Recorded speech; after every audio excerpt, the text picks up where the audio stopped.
guys, it's Amber here. Today I wanted to show you guys how to make kombucha and all the tools that you need and exactly how to do it.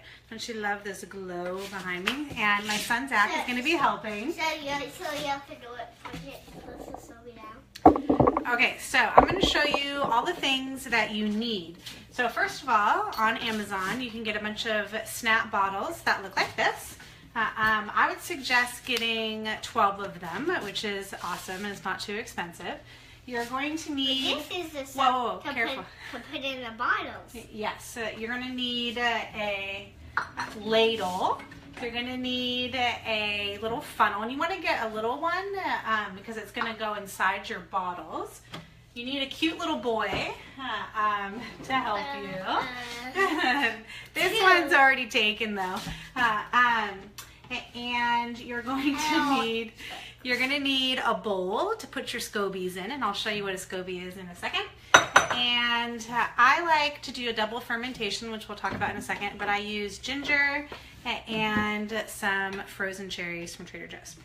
And then I've got a lemon tree, so I get lemons. You could also use apple juice, so you really use whatever juice you want. And then I've tried a bunch of different teas. At the cheapest level, you just need black tea, green tea, anything with caffeine. But now I will. And then I also use this one, Make Kombucha. It's an awesome organic custom kombucha tea blend. I get it on Amazon, and I really like the taste of it.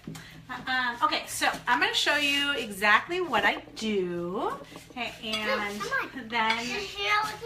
then Luke, come on this side. Excuse me. That's Luke right there. You put the scobies all the way at the bottom. Okay, we're going to use this one. You also need one of these really big jars. So these jars I get on Amazon, they're 1 gallon glass jars. Don't push it down, Zachy. Zach, you're going to hurt the SCOBY. I did it. And I put this little tea cloth, here back up so the camera can see. This little tea cloth, we'll work it out once we get all the liquid out. And I get a little tea cloth that's thick enough that no bugs can get through, because bugs love this stuff. Luke, you should get another chair. But literally, my hands are clean, and what I'm going to do with my bowl, your hands have chicken on it. Can you actually go wash your hands? We have chickens. Go wash your hands because I don't want any of the chicken stuff on. Oh, that's Twilight. Yeah. So this is a SCOBY. Pretty awesome. Looks disgusting, but this is what is going to provide all those digestive enzymes and all of the probiotics, all the good stuff. So you're going to want to take that out, put it into a bowl, and then I get my ladle and I just do 4 scoops of what we call starter liquid. So I'm going to put this liquid back into my new kombucha that I'm going to make. Okay, so now I'm going to give my son, my 4-year-old, who he's been making kombucha for like 2 years now, his job is to, do you want to tell him what your job is? To pour this into the bottles. Okay, so what Zach is doing is he is putting all of the kombucha into the bottles. Oh, Mom, remember we need fruit. Oh, thank you for reminding me. So to make different colors. Yeah, so what he does is, he's working on putting all of the kombucha, sorry, earthquake there, kombucha into the bottles, and I'm going to get my ginger and a spoon, and I'm going to peel off the skin. So I don't know if you ever knew that trick. I've learned it, I think we were backpacking in Costa Rica or something, and this girl shared that with me, and I've used it ever since. So fastest way to peel ginger without wasting all the ginger is just to get the back of a spoon and peel. So what I'll do is, one more scoop, Zach. Okay.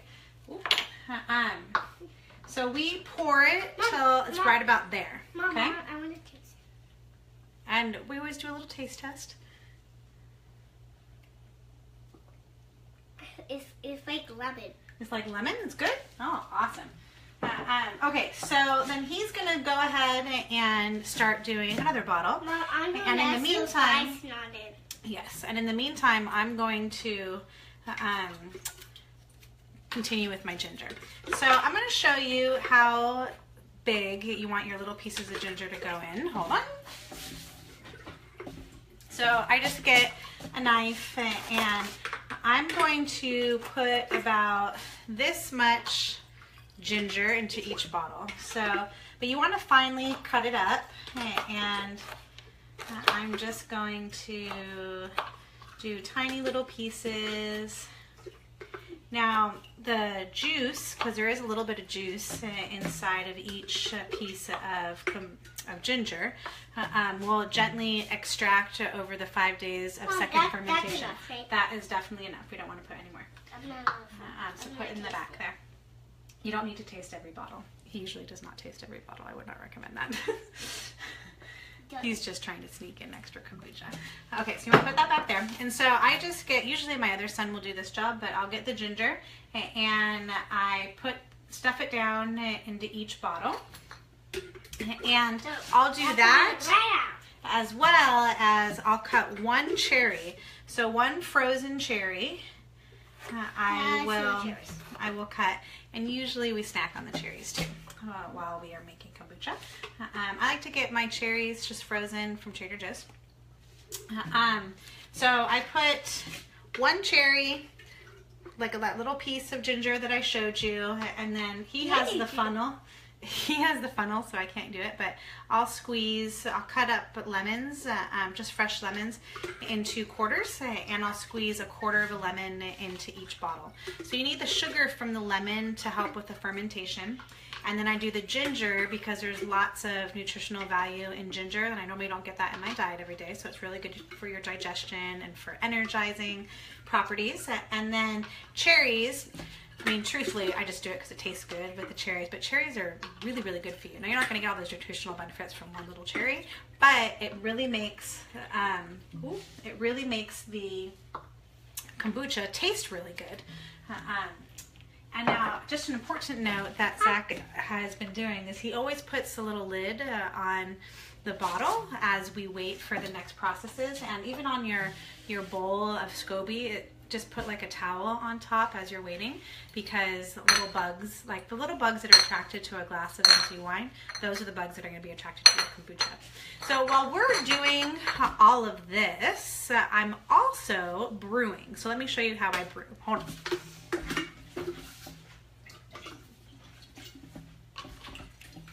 Slow down, Zach. So inside here, this is a 4-cup glass measuring cup. I have a little tea bag here that has 2 tablespoons of that kombucha tea that I showed you. So I'm gonna let this sit in here for about 10 to 15 minutes. I don't really time it, but it's at least 10 minutes.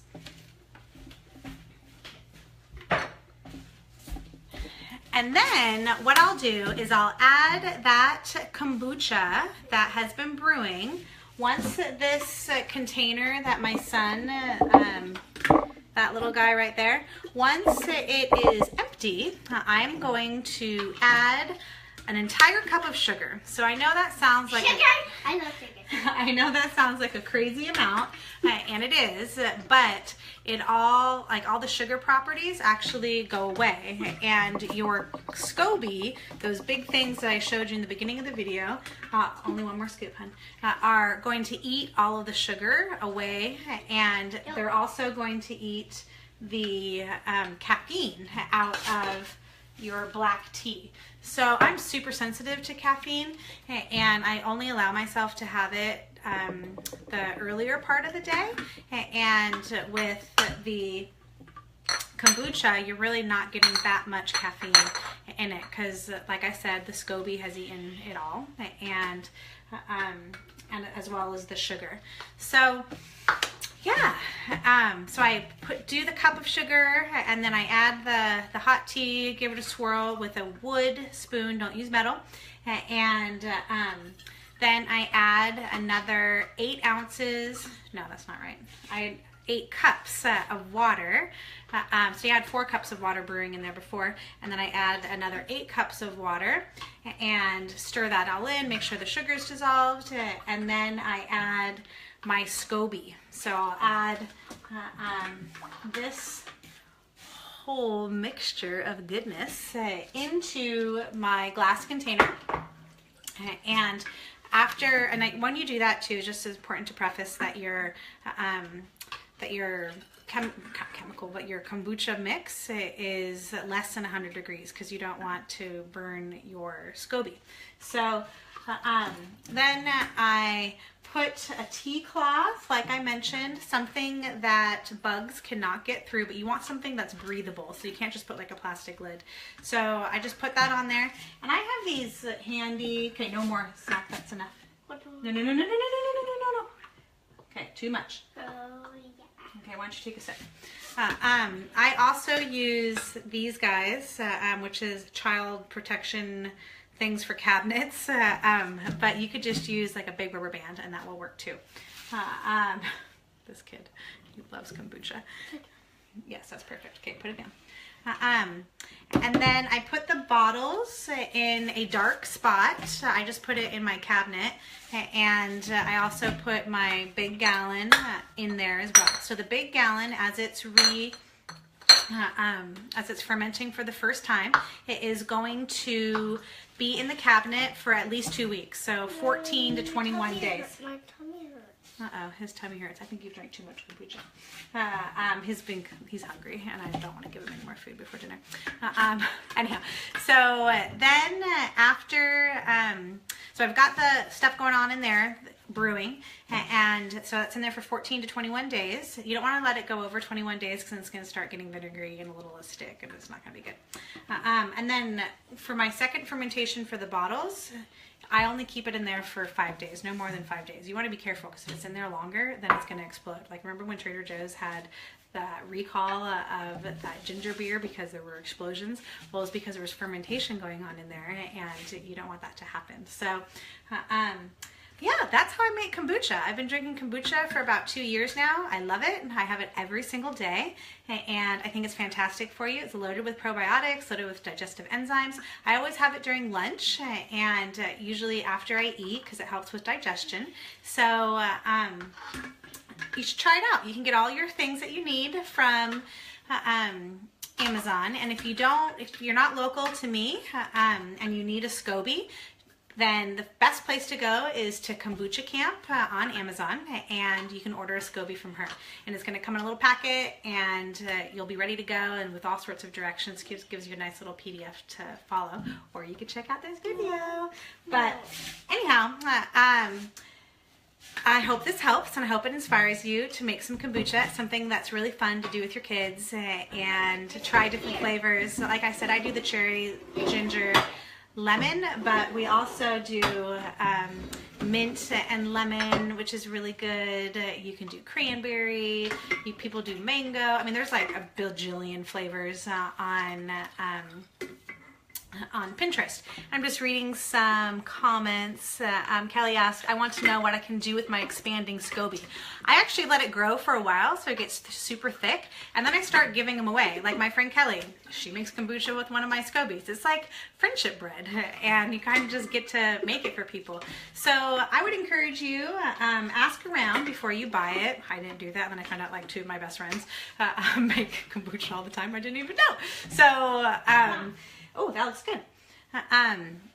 Or you could also just make a SCOBY yourself with the little floating SCOBYs that are inside that $4 kombucha that you buy. So don't do that anymore. Mom, Just start making it yourself. This one tastes good. Yes. Now, Zach, why do you like kombucha? Because it's sweet. Because it's sweet. Yes, it is sweet. But anyhow, have a great... I wonder why Luke does not like it. Yeah, my other kid, Luke, doesn't really like it that much, but oh well, more for us. Have a great day, guys. I hope this was helpful and inspiring, and go make yourself some kombucha. Bye.